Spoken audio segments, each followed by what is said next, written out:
ओंकारनिलयं देवं गजवक्त्रं चतुर्भुजं विचण्डिलमहं वन्दे सर्वविघ्नोपशान्तये।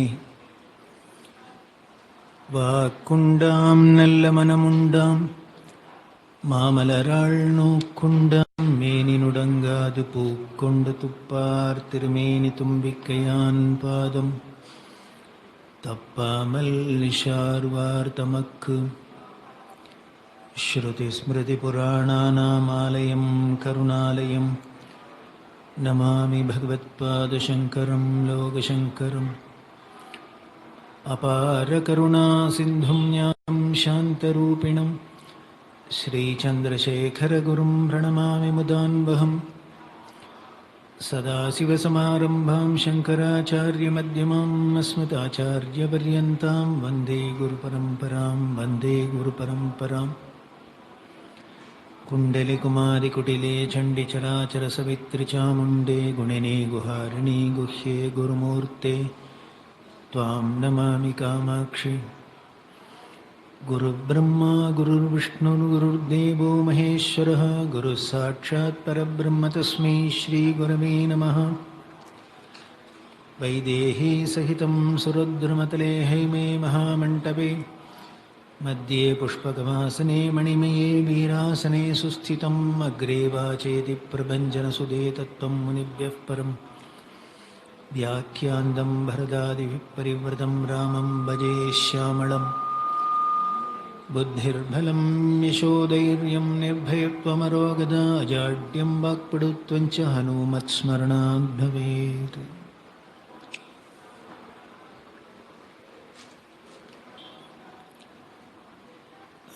நமக்கு சில பழக்கங்கள்லாம் நன்னா வந்திருக்கு, ஆனால் அது சரியா தப்பா அப்படிங்கிறதுல ஒரு கிளாரிட்டி இல்லை. அதில் ஒன்று தான் மாலை போட்டால் கை தட்டுறது. அது எந்த அளவுக்கு போயிடுத்துன்னார், கல்யாணத்தில் பிள்ளையும் பொண்ணும் மாலை மாற்றினா கை தட்டுறா. எதுக்குன்னு தெரியல. என்ன பொலிட்டிக்கல் மீட்டிங்கா? அதாவது பொலிட்டீஷியன்ஸோட இன்ஃப்ளூயன்ஸ் நமக்கு எப்படி வந்துருத்தோ அப்படிங்கிறது இதெல்லாம். இன்னும் சொல்லப்போனால் மாலையே போட வேண்டாம். இந்த மாலையை சுவாமி கழுத்தில் போட்டிருந்தாலும் புண்ணியமானும் உண்டு, நாள் முழுக்கலாம் அவருக்கு மனத்தின் இருக்கும். அப்படி போட்டாலும் கை தட்டணுங்கிற அவசியம் இல்லை. தர்மத்தோட ரெண்டு வடிவம், அது திரேதாயுகத்தில் ராமராக இருந்தது, கலியுகத்தில் நடமாடும் தெய்வமான பெரியவாளாக இருந்தது. அப்படிங்கிற தலைப்பில் தான் பல விஷயங்களை பார்த்துன்னு வரோம். அதில் ராமாயணம் எழுதுறதுக்கு முன்னால் வால்மீகி மகரிஷி நாரதர்கிட்ட கேட்குற சில குணாதிசயங்கள்லாம் சொல்லி, இப்படி ஒரு மனுஷன்ட்ட இருக்க முடியுமா, அப்படி இருக்க முடியும் அப்படின்னா இருந்தார் இருப்பார் அப்படின்னு சொல்லக்கூடாது, இப்போ இருக்கணும். அப்படி யாராண்டு இருக்காளா அப்படின்னு கேள்வி கேட்டு தான் அதுக்கு நீ சந்தேகப்பட வேண்டாம், அப்படி ஒருத்தர் இருக்காருப்பா, ராமன் ராமன் எல்லோராலும் அழைக்கப்படுற இக்ஷ்வாகு வம்சத்து ராஜா அப்படின்னு சொல்லி. இந்த ராமாயணத்துக்கு என்ன பெருமை அப்படின்னா, ராமர் இருக்கிற நாள்லேயே எழுதின கதை. ஒரு பயோகிராஃபி, அவர் இருக்கிறதையே, அந்த கதாநாயகர் யாரோ அவர் இருக்கிறதையே பயோகிராஃபி எழுதப்பட்டதோடு மட்டுமில்லை, இதை அவரே முதல்ல கேட்டது. இந்த ராமாயணம் கதை யார் முதல்ல கேட்டா அப்படின்னு ராமர் தான் கேட்டார். சொன்ன உபன்யாசகர் யாரு அப்படின்னா ராமரோட குழந்தை. அதை எப்படி சொன்னா அப்படின்னா தந்திரி லய சமன்விதா அப்படின்னு இவா மியூசிக்கல் டிஸ்கோர்ஸாக பண்ணியிருக்கான்னு தெரியுது. சங்கீத உபன்யாசமாக தான் பண்ணியிருக்கான்னு தெரியுது. ஏன்னா கையில் வேணையை வச்சுண்டு நல்ல காந்தர்வ வேதத்தில் நிபுணர்களாக இருந்திருக்கா. லவனும் குஷனும் குஷலவா.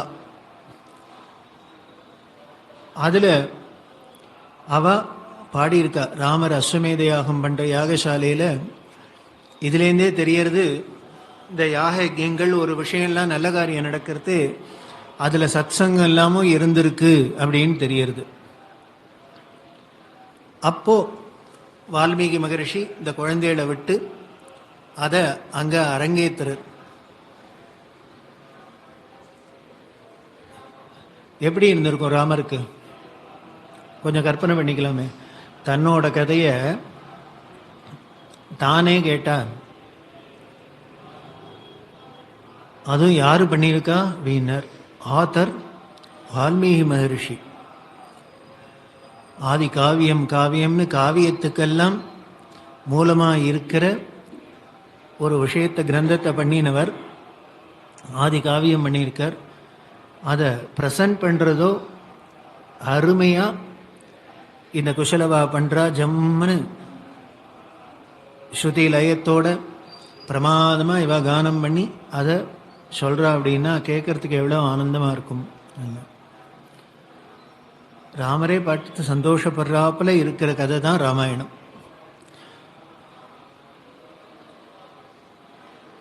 அப்படி ஒரு உயர்ந்த காவியம் கிரந்தம் ராமாயணம். அதில் வால்மீகி கேட்டது 16 பாயிண்ட் கேட்குறார். இந்த குணாதிசயங்கள்லாம் இருக்குமா அப்படின்னு. ஆனால் பதில் சொன்ன நாரதரோ என்ன பண்ண, அடிக்கின்றே போகிறார். இது என்ன இந்த அதுக்கு மேலே புடி அப்படிங்கிறாப்புல சொல்லி சொல்லி சொல்லி அப்படியெல்லாம் குணாதிசயம் நிரம்பினவன் அப்படின்னு சொல்லி ராமரோட பெருமையை சொல்ல, அந்த குணாதிசயங்கள்லாம் ஏதோ அப்போ இருந்துதா, இப்போ அது மாதிரி ஆள் இருக்காரா அப்படின்னு கேட்டதுக்கு இருக்காருன்னு வால்மீகிக்கு காமிச்சாப்புல, இந்த கலியுகத்தில் யாரானும் அப்படி இருக்க முடியுமா அப்படின்னு கேள்வி வரலாம் இல்லையோ. ஒரு வால்மீகிக்கு வந்தாப்புல இத்தனை பேருக்கும் வரலாம்.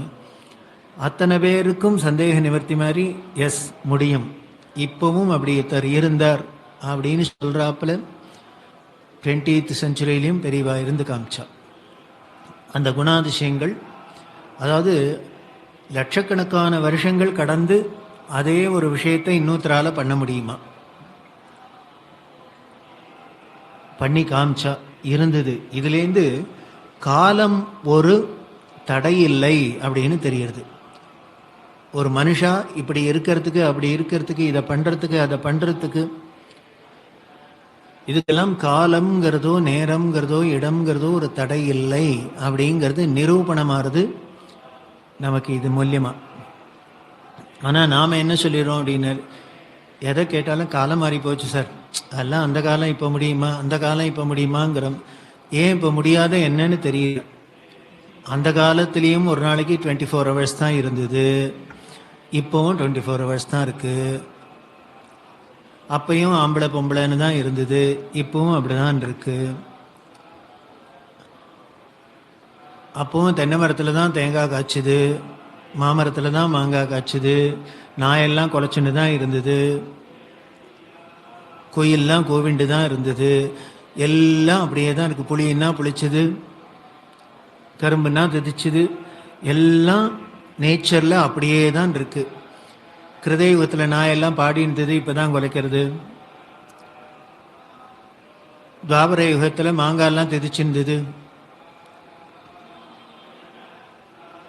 இப்போ தான் மாறி எடுத்து புளிக்கிறது அப்படிங்கிறது ஒன்றும் இல்லையே, எல்லாம் அப்படியே தானே இருக்குது.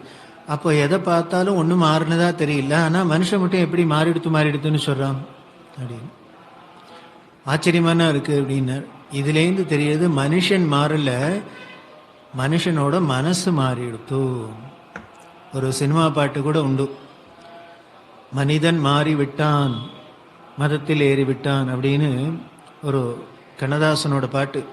ரொம்பவே அர்த்த புஷ்டியான பாட்டு தான். சினிமா பாட்டாக இருந்தால் நல்லது இருக்கக்கூடாதான். பெரியவாள்கிட்ட யாரோ ஒரு வித்வான் வந்து பாடியிருந்தார், பிரமாதமாக பாடின்னு பெரியவா ரசிச்சா. இதை பார்த்துட்டு யாரோ ஒரு குழந்தைய அழிச்சுன்னு வந்திருக்கா. அந்த குழந்தைக்கு நானும் பாடுறேன் அப்படின்னு. எனக்கும் பாட தெரியும், பாடணும்னா உடனே பாடு அப்படின்னா பெரியவா. அது உடனே தூங்காதே தம்பி தூங்காதேன்னு ஆரம்பிச்சுடுத்து. சினிமா பாட்டை பாட ஆரம்பிச்சது. கூட இருந்தவ பார்த்தா இதுனே அது வம்பா இருக்கு பாடுறேன்ட்டு, இது திடீர்னு இப்படி இருந்து சுப் அப்படிலாம் பாடப்படாது அப்படின்னு தடுத்தா. அந்த குழந்தைக்கு என்ன தெரியும்? அது முழிக்கிறது. உடனே பெரியவா, ஏன் குழந்தை பாடுறது ஏன் வேண்டான்னு தடுக்கிறேன்னா, இல்லை அது ஏதோ கண்ணாப்பின்னு சினிமா பாட்டெல்லாம் பாடுறது அப்படின்னா. அதுக்கு பெரியவா சொல்கிறா, சினிமா பாட்டாக இருந்தா என்ன, அதுலேயும் நல்ல விஷயம் தானே சொல்கிறா. தூங்காத விழிச்சுன்னு சொல்கிறா, அவ்வளவுதானே அப்படின்னு. வேற ஒன்றும் தப்பான விஷயத்தை சொல்லலையே, நல்ல விஷயத்தை சொல்கிறா. அதனால் இதான் ஞானிகளோட குணம் என்னன்னு, நல்ல விஷயத்தை எங்கேருந்து எப்படி வந்தாலும் ஏற்றுக்கிறது, அக்செப்ட் பண்ணிக்கிறது. அதாவது ஒரு மைண்டு செட் அப்படின்லாம் சொல்கிறோம். ஒரு குறுகின வட்டத்துக்குள்ளே நம்ம மாட்டின்னு விடுறோம் இல்லையா, அது மாதிரி கிடையாது. பறந்து விரிஞ்ச விசாலமான ஹிருதயம். ருக்வேதமே அப்படிதானே சொல்றது. என்ன பண்ணு, நல்லது எப்பொழுதும் எல்லா பக்கத்துலேருந்து எங்களுக்கு அதுக்கு நல்ல விஷயங்கள் வந்துட்டே இருக்கட்டும் அப்படின்னு தான் வேதம் பிரார்த்தனை பண்ணுறது. அது இங்கேருந்து தான் வரணும், அங்கேருந்து தான் வரணும், இவாழ்கிட்டேருந்து தான் வரணும், அவள்கிட்டேருந்து தான் வரணும்னு கேட்கல. எல்லா திக்குலேருந்தும் எல்லா இடத்துலேருந்தும் எங்களுக்கு நல்ல விஷயம் வந்துட்டே இருக்கட்டும், எங்கள் காதில் விழுந்துட்டே இருக்கட்டும்னு வேதம் பிரார்த்தனை பண்ணுறது. அப்படின்னா அவ்வளவு பிராடாக, அவ்வளவு ஓப்பன் மைண்டாக, அப்படிலாம் ஒரு பறந்து விரிஞ்ச நோக்கத்தோடு இருக்குது அப்படின்னு தெரியுது. அதைத்தான் ஞானிகளோட மனசும் அப்படிதான் இருக்கு. அதனால் அவள் விஷயம் என்னன்னு தான் பார்க்குறாளே வழிய, அது எனவே இங்கேருந்து வந்ததா, அங்கேருந்து வந்ததா, இப்படி வந்ததா, அப்படி வந்ததா, இவாழ்கிட்டேருந்து வந்ததா, அவள்கிட்டேருந்து வந்ததா, அப்படி பார்க்கல. இப்படி இந்த குழந்தை பாடுறத கேட்டுட்டு ரசிச்சாப்புலேயே ராமலக்ஷ்மணர் என்ன பண்ணார், தன்னோட கதையை தன் குழந்தைகள் பாடுறத கேட்டே ரசிச்சார். அப்படி ஒரு சரித்திரம் அவரே மெச்சராப்பில் ஒரு சரித்திரமாக இருக்குன்னா, அதனால தான் வால்மீகி கேட்டார், சாரித்திரேணச்ச கோயுக்தா, எவனோட நடத்தை எல்லோருக்கும் ஒரு உதாரணமாக இருக்குமோ அப்பேற்பட்டவனோட நடத்தை அப்படின்னு. அப்படி ஒரு சரித்திரம், அதுதான் ராமரோட சரித்திரமாகவும் இருக்குது, பெரியவாளோட சரித்திரமாகவும் இருக்குது.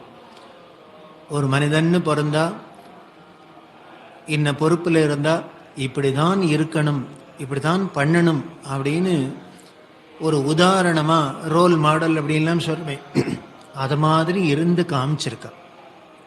அப்பேற்பட்டவாளோட சரித்திரத்தை தான் கேட்கணும்.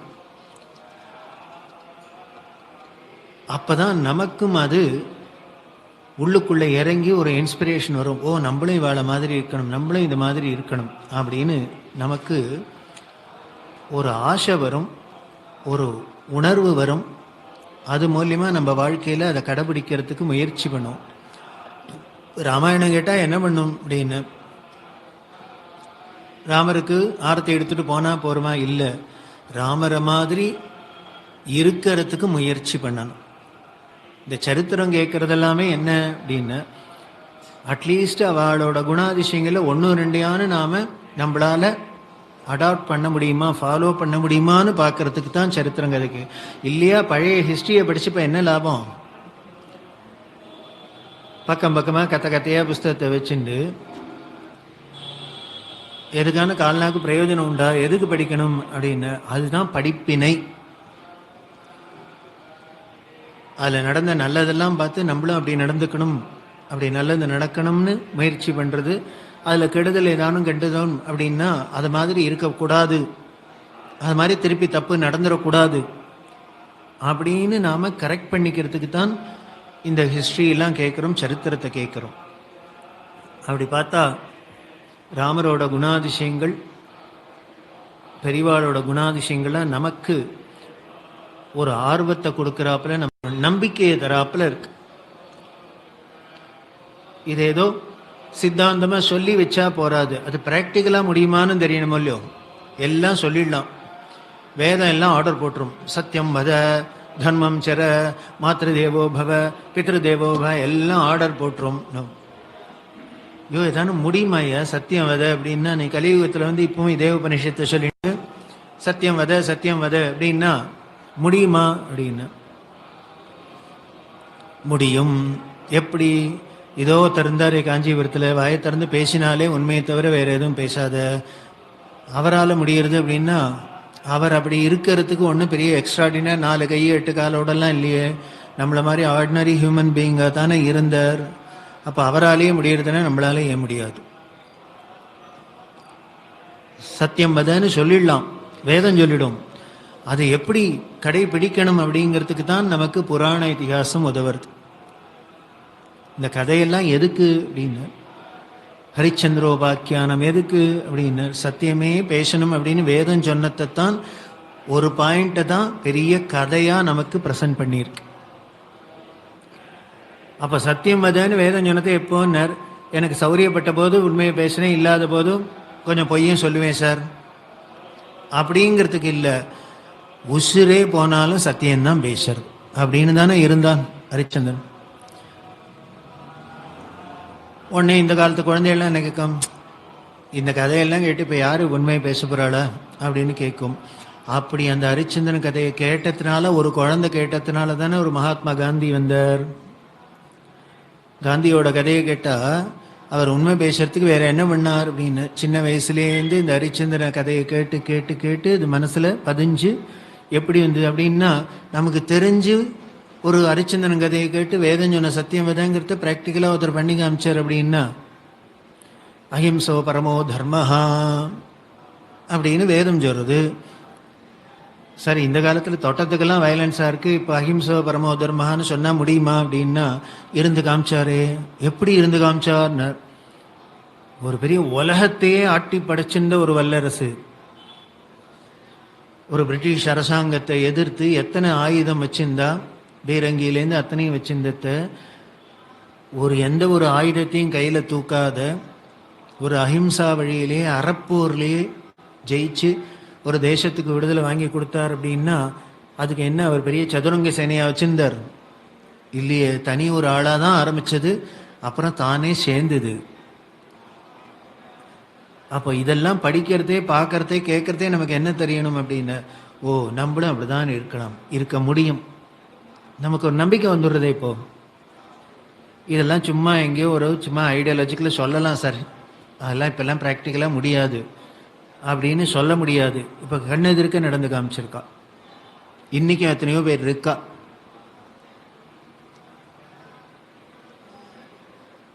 அதனால் இதெல்லாம் வெறும் பழங்கதை கேட்டுட்டு ஏதோ பாட்டி மக்கள் பழங்கதை கேட்கறது அப்படிங்கிறது இல்லை, இதுதான் கேட்க வேண்டிய விஷயம், இதைத்தான் தெரிஞ்சிக்க வேண்டிய விஷயம். இல்லைன்னா இப்போ எந்த வேர்ல்டு கப்பில் யார் எத்தனை கப்பு ரன் அடித்தா கப்பு வாங்கினா என்ன, ஏதாவது நமக்கு பசியார போகிறதா, இல்லை நம்ம ஜென்மாவில் ஏதாவது கடைதேற போகிறோமா, என்ன போகிறது? காலம் பொன்னானது, காலம் பொன்னானதுங்கிறோம், ஆனால் அந்த பொன்னான காலத்தை எவ்வளவு வேஸ்ட் பண்ணுறோம் அப்படிங்கிறத இளைஞர்கள்லாம் யோசிச்சு பார்க்கணும். என்ன லாபம், சந்தியாவந்தனத்துக்கு டைம் இல்லை, அதெல்லாம் அந்த காலம் சரிப்ப டைம் இல்லைங்கிறோம். அப்போ அந்த காலத்தில் கிரிக்கெட் பார்த்துருந்தாளா அவங்க தாத்தாலாம், வேர்ல்டு கப்பு பார்த்தாளா, இப்போ ஏன் பார்க்குற, அதுக்கு டைம் இருக்கா? எப்போ பாரு கையில் இப்படி ஆடிண்டே இருக்கே.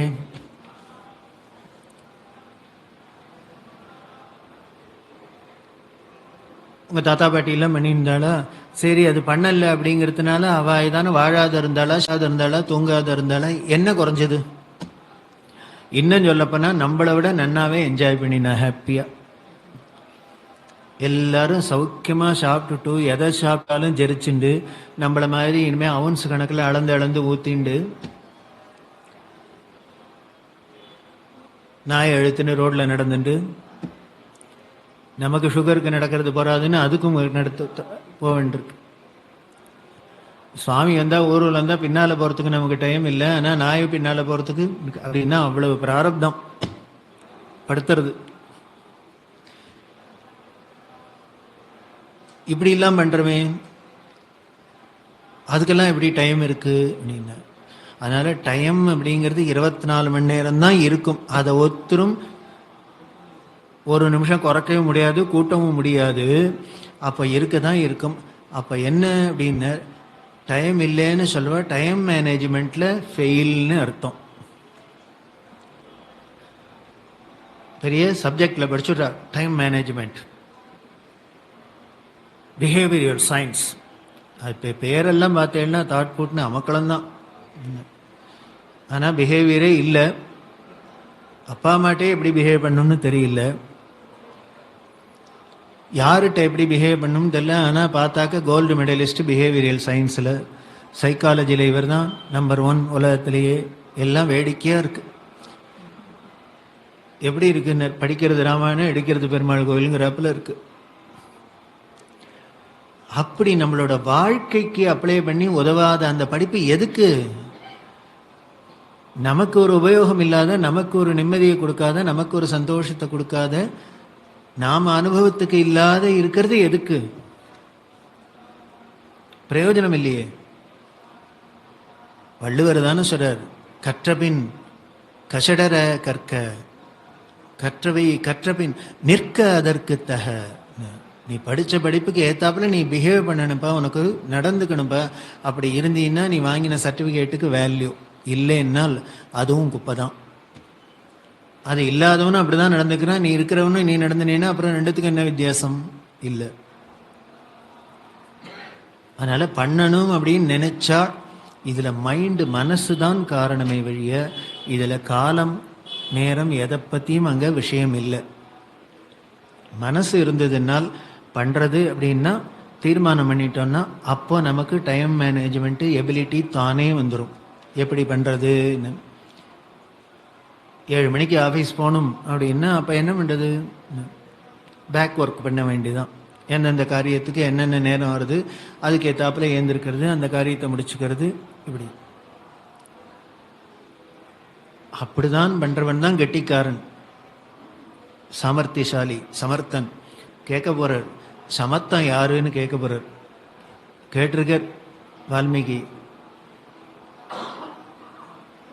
கெட்டிக்காரன் யாரு? சமத்து அப்படிங்கிற மொழி தான் சமர்த்தன். ஆனால் நாம் அசடான்னா இருக்கோம், இல்லை. அப்படி இருக்கிற அந்த குணாசி. அதனால் ராமாயணம் படிக்கிறதுனாலேயோ கேட்கறதுனாலேயோ நமக்கும் அந்த சமத்து வரணும், சாதுரியம் வரணும், கெட்டிக்காரத்தனம் வரணும், மேனேஜ் பண்ண தெரியணும், எல்லாத்தையும் ஹேண்டில் பண்ண தெரியணும், மேனேஜ் பண்ண தெரியணும். அப்படி மட்டும் நாம் அப்படி அறிவை வளர்த்துக்கணுமே வழிய சும்மா ஏதோ அகடமிக்காக எல்லாம் கோல்டு மெடலை வாங்கிவிட்டு ஒன்றுத்துக்கும் பிரயோஜனம் இல்லாத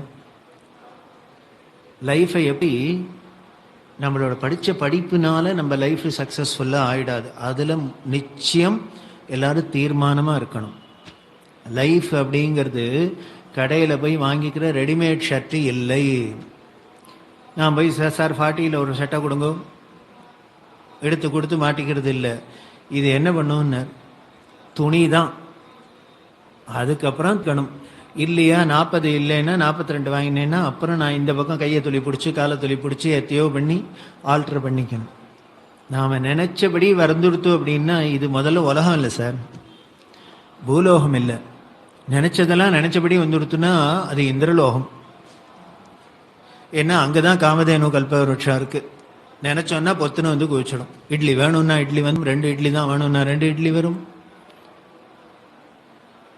என்ன வேணுமோ நினைச்சது குதிக்கிற இடம் தான் அது. இங்கே அப்படி இல்லை. இப்போ என்ன பண்ணும் இங்கே என்னெல்லாமோ பகவான் ஃபில்லப் பண்ணி வச்சிருக்க, அது கிடைக்கும். அது கிடைக்கிறதே அதை நீ அக்செப்ட் பண்ணிக்கணும், ஏற்றுக்கணும். இது எது இப்படி தான் இருக்கும் அப்படின்னா அதை வச்சுன்னு நாம் எப்படி மேனேஜ் பண்ணுறது? அப்படி ஒரு சமத்து உனக்கு தெரியலன்னால் பூஜ்யம். அது தெரியாதுதான் இந்த காலத்து குழந்தைகள்லாம் தங்கள் தலையில் தாங்களே மண்ணை வாரி போட்டுக்கிறாப்புல லைஃப்பில் திண்டாடுறா. இவா இப்படி திண்டாடுறா, இப்படி இதனால தான் திண்டாடுறான்னு தெரியாதையே அப்பா அம்மாவும் திண்டாடுறா. ஏன்னா இவாளுக்கு மேலே கெட்டிக்காராளாக இருக்கா. ஆனால் நாம் நினைச்சுடபடியெல்லாம் எதுவும் கிடைச்சுடாது. கிடைக்கும். கிடைச்சத எப்படி நமக்கு ஃபேவரபிளாக மாற்றிக்க முடியுங்கிற சமத்து இருக்கிறதுக்கு தான் நமக்கு படிப்பு. அறிவு வளர்த்துக்கிறது எதுக்கு அப்படின்னு அதுக்கு தானே வழிய நம்ம நினைச்சபடி நடந்துருத்தோன்னா அப்புறம் அறிவே வேண்டாமே. எல்லாம் டான்டான்னு கிடைச்சி கொடுத்தோம்னா ஆற்றுல கிடைக்கலன்னா தானே சரவண பவனுக்கு போகணும். ஆற்றுல எல்லாம் டான்டான்னு கிடைச்சி கொடுத்தோன்னா அப்புறம் சரவண பவனுக்கு இனிமேல் சங்கீதா எதுக்கு, அது எதுக்கு, இது எதுக்கு, ஒன்றும் தேவையில்லையே. கிடைக்கலன்னா அடுத்ததுக்கு போகணும். அப்போ கிடைச்சதை எப்படி நாம் நமக்கு ஃபேவரபுளாக மாற்றிக்கிறது அப்படிங்கிறது தான் சாதுரியம், சாமர்த்தியம். அது பெரிய ஆர்ட் ஆஃப் லிவிங், வாழும் கலைங்கிற என்ன, இதுதான் வாழுங்கலை. என்ன இப்போ இந்த இதில் தெரியாத வாழுங்கலை தெரியாத நம்ம முன்னோர்கள்லாம் திண்டாடினா நன்னா சௌக்கியமாக சாப்பிட்டுட்டு ஜாலியாக என்ஜாய் பண்ணிண்டு நன்னா 10-15 குழந்தைகளை பெற்றுண்டு அவளுக்கெல்லாம் சிரமமே படாத ஒரு மேட்ரிமணியும் தேயாத பார்க்காத கல்யாணம் பண்ணி வேடிக்கையாக இருக்கு. இது இத்தனையும் ஏதோ ஆதோ கீர்த்தன ஆரம்பத்திலே அப்படின்னு 1000 வருஷத்துக்கு முன்னால், இதோ ஒரு 50 வருஷம் 60 வருஷத்துக்கு முன்னால் இந்த கிடுகிடு கிடுகிடுன்னு பாழா போய் அதில் பாதாளத்தில் விழுந்தது இந்த ஒரு 50 to 60 இயர்ஸ்க்குள்ளே தான். ஒரு கல்யாண நட்சத்திரத்தை தேடலவா, ஒரு கேட்டரிங்கை தேடல, ஒரு இடத்துல போய் வா அலையல்ல கல்யாணத்துக்கு. அப்படி தான் பண்ணினா, அப்படி பண்ணினாலும் எல்லா மேரேஜும், ஆல் மேரேஜஸ் சக்ஸஸ், 100% சக்ஸஸ். உடனே கேட்கலாம், அதில் ஏதோ 1-2 அப்படி ஆகிருக்கும். ஏதோ மாப்பிள்ளை வேறு பொண்ணு வேறு அத்தை பண்ணியிருப்பா, குழந்தை அதை இதெல்லாம் ரேஷ் எடுத்து பார்த்தேன்னா ரொம்ப நெக்லிஜிபிள், அவ்வளோதான்.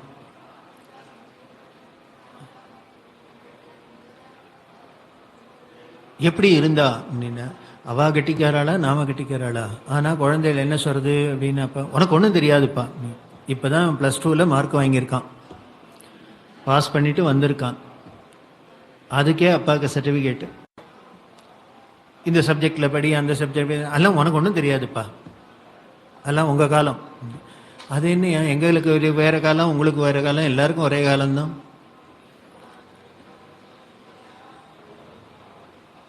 அப்படியா இருந்த ராமர் சொல்லியிருக்கலாமே. லக்ஷ்மணர் சொல்லி கொடுக்குறார் அண்ணாக்கு, அவர் காத்திரப்படுறார் இவருக்கு ராஜ்யம் இல்லை அப்படின்னொன்னு. அவர் யாரு கொடுக்கறதுக்கு உனக்கு ராஜ்யம், என்ன பிச்சையா போடுறாங்கிறார். இது பாரம்பரிய சொத்து, இன்னைக்கும் சட்டம் இருக்கே, பாரம்பரிய சொத்துன்னா அத்தனை பேருக்கும் ஈக்குவல் ரைட்ஸ் உண்டுன்னு தான் நம்ம சட்டம் கூட சொல்றது. இந்த லீகல் பாயிண்ட்டை தான் சுப்ரீம் கோர்ட்டு வக்கீல் மாதிரி லக்ஷ்மணர் எடுத்து கொடுக்குறார் ராமருக்கு. அவர் கொடுக்க மாட்டேன்னா அவர் யாரு கொடுக்கறதுக்கு முதல்ல? அந்த கழவனை இப்போ ஜெயிலில் போட்டுவிட்டு நான் பண்ணுறேன்னா லேபர் உனக்கு கொடுக்குறேன் தூக்கிங்கிற, அவர் யாரு கொடுக்கறதுக்கு உனக்கு, என்ன பிச்சையா போடுறாரு உனக்கு, இல்லை எனாம் கொடுக்குறாரா, ஐயோ பாவான்னு கொடுக்கறதுக்கு என்ன? ரைட்ஸ் உன்னோட ரைட்டு, அதனால இப்போ பண்ணுறேன், அவரை தூக்கி உள்ளே போட்டு நான் உனக்கு வாங்கி தரேன். லக்ஷ்மணனை குதிக்கிற. ஆனால் ராமர் சொன்னாரா, அப்பாவை அப்படி பேசுவா, அப்பாவுக்கு தெரியாததா நமக்கு தெரிஞ்சிடும். அப்பா ஒன்று சொன்னார்னா அதில் ஏதோ காரணம் இருக்கு. பேசுகிறார், அட்வைஸ் பண்ணுறார் தம்பிக்கு, அப்படி இருக்கக்கூடாது, அப்படி பேசக்கூடாது, அதுதான் முக்கியம், அது முக்கியம். ராமாயணம் அப்படின்னா இதெல்லாம் நமக்கு அந்த ராமரோட குணத்தில் உள்ளுக்குள்ள படியணும். வயசில் பெரியவாளை இல்லை எதுலேயோ பெரியவாளை நாம் அப்படி இல்லை மரியாதை அதாவது டிஸ்கஸ் பண்ணுறது, வாதம் பண்ணுறது அப்படிங்கிறதுலாம் அது தனி அவசியம், பண்ணணும்னே சாஸ்திரம் சொல்லுது. எதை எடுத்தாலும் அப்படியே நீ தலையாட்டணுங்கிறது இல்லை. இந்த டிஸ்கஷனுக்கே சாஸ்திரத்தில் எத்தனை சொல்லியிருக்கு தெரியுமோ, வாதம், ஜல்பம், வரிசையாக லிஸ்ட்டு போட்டுன்னு போகிறது. இத்தனை வெரைட்டி இருக்குன்னு இப்பதான் தெரியுது.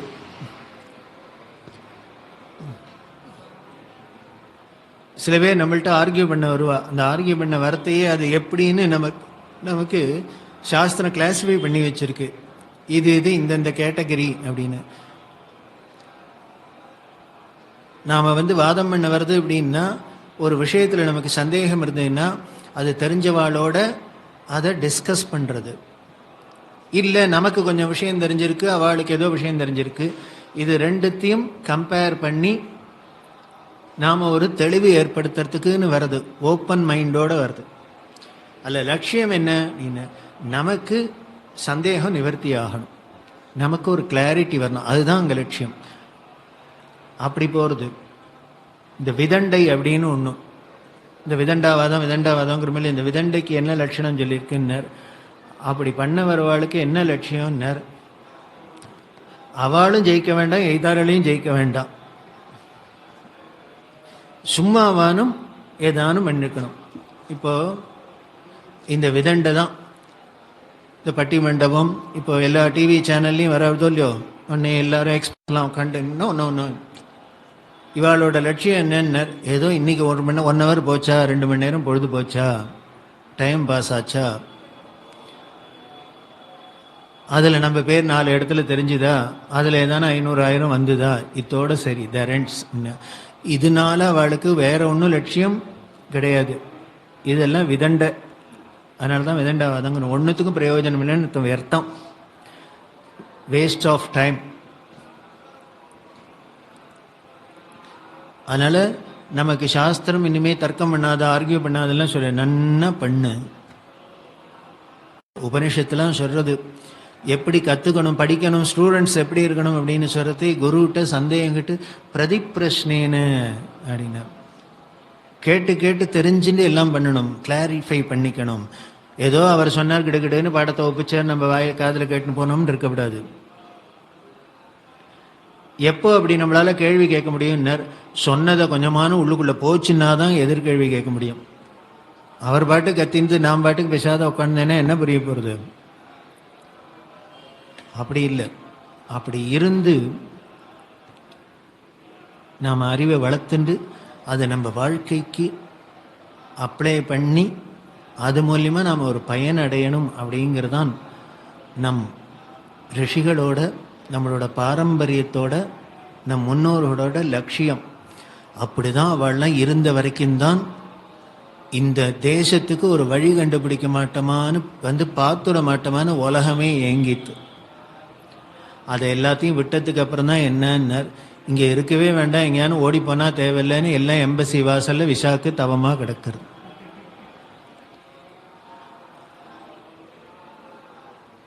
அதனால் நம்மளோட பழைய கலாச்சாரம், பண்பாடு, அதோட வேல்யூ என்னன்னு இளைஞர்களாம் அவசியம் தெரிஞ்சுண்டு முடிஞ்ச வரைக்கும் முதல்ல அது மேலே நமக்கு ஒரு அவர்ஷன், ஏதோ ஒரு மதிப்பில்லாத ஒரு மனோபாவம் இருக்குது, அதை முதல்ல மாற்றிக்கணும். மாற்றிண்டு இதை மதிக்க ஆரம்பித்தோம், அதுக்கப்புறம் அதை நாம் கொஞ்சம் வாழ்க்கையில் கடைபிடிக்க ஆரம்பித்தோம் அப்படின்னா பழையபடி இந்த தேசம் உலகத்துக்கு விளக்காதான், ஒளி விளக்காதான் திகழும்ங்கிறதுல சந்தேகம் இல்லை. ஏன்னு, ரிஷிகள் வாழ்ந்த பூமி இது. அவள் பண்ண தவமெல்லாம் ஒரு நாளும் வீண் போகாது. ஊனினை உருக்கி உள்ளொளி பெருக்கின்னு எவ்வளவு தியாகம் பண்ணியிருக்கா, எத்தனை தவம் பண்ணி இந்த கலாச்சாரத்தையும் இந்த தர்மத்தையும் வளர்த்து வச்சிருக்கா. அது எங்கானு வீண் போகுமான்னு. அந்த கலியோட கொடுமையினால இப்படி எல்லாம் நமக்கு ஒரு தசை. ஆனால் அந்த தசை மாறணுங்கிறதுக்கு தான் ராமரோட கதையெல்லாம் கேட்குறோம், பெரியவா கதையெல்லாம் அதுக்கு தான் கேட்குறோம். இப்போ ஏற்பட்ட மகான்களோட சரித்திரத்தை கேட்டு அவளோட அருள்னால நமக்கு ஒரு தெளிவு ஏற்படணும். அதுதான் மாய இருள், அஜ்ஞான இருள் அப்படின்னு சொல்லி அறியாமை இருள் சூழ்ந்து நிற்கிறதுனால தான் இப்படி எல்லாம் பண்ணுறோம். நமக்கு அதோட வேல்யூலாம் தெரிஞ்சு கொடுத்தோன்னா யாருமே விடமாட்டா. நன்னா தெரிஞ்சு கொடுத்தோன்னா, கன்வின்ஸ் ஆகிட்டோன்னா யாரும் நல்லதுன்னா விடுவாளான்னு இறுக்கி பிடிச்சிப்போம். அதுக்கு அவள் அருள் தான் வேணும். அப்படி இருக்கிற ராமரோட குணங்களில் அவரோட சரித்திரம் யுக்தமான சரித்திரமாக இருக்குது, பெரியவாளோட சரித்திரம் யுக்தமான சரித்திரமாக இருக்குங்கிறத பார்த்தோம். அடுத்த குணாதிசயம் சர்வபூதேஷு கோஹிதா அப்படின்னு கேட்குற. அதாவது எல்லா ஜீவராசிகளிடத்திலும் ஹிதமாய் இருப்பவன், பிரியமாக இருப்பவன், அன்பாய் இருப்பவன் எவன் அப்படின்னு கேள்வி கேட்கிற. இந்த இடத்துல எல்லா மனுஷால்ட்டின்னு சொல்ல, சர்வபூதேஷு அப்படின்னா எல்லா பூதேஷு அப்படின்னா எல்லா ஜீவராசிகள்கிட்டையும் நிறுத்த. அது மனுஷனாகவும் இருக்கலாம், தேவர்களாகவும் இருக்கலாம், அசுரர்களாகவும் இருக்கலாம், மரமாக இருக்கலாம், செடியாக இருக்கலாம், கொடியாக இருக்கலாம், ஆடாக இருக்கலாம், மாடாக இருக்கலாம், எதை வேணா இருக்கலாம். அத்தனைட்டையும் அன்பாக இருக்க முடியுமா? அத்தனைக்கும் நாம் அன்பாக இருக்கிறதோட இல்லை, அவளுக்கெல்லாம் நம்மளை பார்த்தா பிடிக்கணும். அதுன்னா முக்கியம். பல இடத்துல நமக்கு அவள்கிட்ட ரொம்ப நல்ல அபிப்பிராயம் பிடிக்கும், என்னமோ அவளுக்கு நம்மளை கண்டா ஒரு அவர்ஷன், அதை வருத்தம் வேற பட்டுப்போம். நான் என்னமோ நான் பெசாத தான் இருக்கேன், அவருக்கு என்னமோ என்ன கண்டா ஏன்னு பிடிக்கல. நாமளே இதெல்லாம் பார்க்கலாம். ரொம்ப நுட்பமான விஷயங்கள். சம்மந்தம் இல்லாத பஸ் ஸ்டாப்பில் நம்ம நின்றுருப்போம், யாரோ பக்கத்தில் வந்து நின்றுருப்பேன். இன்னும் சில பேரை பார்த்தாக்க நம்ம பிசாத இருப்போம், சில பேரை பார்த்தோன்னு உடனே அந்த நேரம் என்ன பண்ணார் அவர், உங்களுக்கு தானே இடைஞ்சல் பண்ணாரா, இல்லை அனாவசியமாக ஒருத்தட்ட வெறுப்பு வருவானே, என்னமோ சார் என்னமோ அவரை கண்டாலே எனக்கு பிடிக்கல, சில பேர் கேட்டாலே ரொம்ப பிடிச்சிருக்கு அப்படின்னு. இப்படி திடீர்னு ஒருத்தட்ட சம்பந்தம் இல்லாத பிடிக்கிறதுக்கோ வெறுக்கிறதுக்கோ என்ன காரணம்னு, இதுதான் பிராரப்தம் அப்படிங்கிறது. ஏதோ ஜென்மாந்தரத்தில் அவளுக்கு நமக்கு என்னமோ சம்பந்தம் இருந்திருக்கு, அதில் என்னமோ எஃபெக்ட் ஆகிருக்கும், அதனால இப்போ அவர் வேறு ரூபத்தில் கிட்ட வந்தால் கூட பிடிக்க மாட்டேங்கிறது. பஸ் ஸ்டாண்டில் பக்கத்தில் இந்த அம்மா வந்தால் பிடிக்கலன்னா ஜென்மாந்தரத்தில் ஏதோ மாமியாராக இருந்திருக்காளோ என்னமோ தெரியாது, அதனால இப்போ பிடிக்கலை.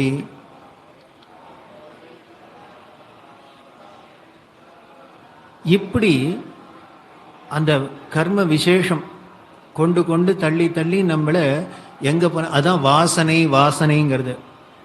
அதனால என்ன பண்ணியிருக்கு சாஸ்திரம், வாசனா க்ஷயமாகணுங்கிறது. இந்த வாசனை கூட நசிஞ்சு போகணும், அப்பதான் உனக்கு மோட்சம். இந்த வாசனை இருந்ததுன்னா இந்த வாசனைக்கெல்லாம் பதில் சொல்லியே ஆகணும், அனுபவிச்சே ஆகணும். அது நல்ல வாசனையோ கெட்ட வாசனையோ, அந்த வாசனையினால தான் எத்தனையோ ஜீவராசிகளாக எல்லாம் இந்த உலகம் விரிஞ்சிருக்கு. அப்படின்னா அது அத்தனைட்டையும் ஹிதமாக இருக்கிறது, அத்தனை பேருக்கும் ஹிதமாக இருக்கிறது, அந்த ஜீவராசிகளை வாழ்க்கை ஹிதமாக இருக்கிறது. பெரிய ரிஷிகளோட ஆசிரமத்தெல்லாம் பரஸ்பரம் விரோதம் உள்ள மானும் சிங்கமும் வந்து ஒன்றா தண்ணி குடிச்சது, புலியும் ஆடு வந்து அங்கே உலாவித்து என்னெல்லாமோ கதையெல்லாம் பார்க்குறோமோ இல்லையோ, அது எப்படி முடியும் அப்படின்னு வேற ஒன்றும் இல்லை. அந்த ரிஷியில் ஆசிரமத்தில் இருக்கிற ரிஷியோட பிரேமையானது, அவரோட அந்த மனோபாவமானது, இப்போ தான் நம்ம என்ன சொல்கிறோம், வைப்ரேஷன் அப்படிங்கிறோம்.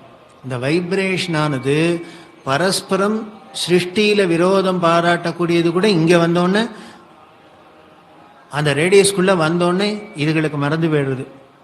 அவ்வளோ ஒரு இம்பேக்ட் அவளோட அந்த அன்புங்கிறது எவ்வளவு தூரத்துக்கு அதோட இம்பேக்டை கொடுக்கறது அப்படின்னர்.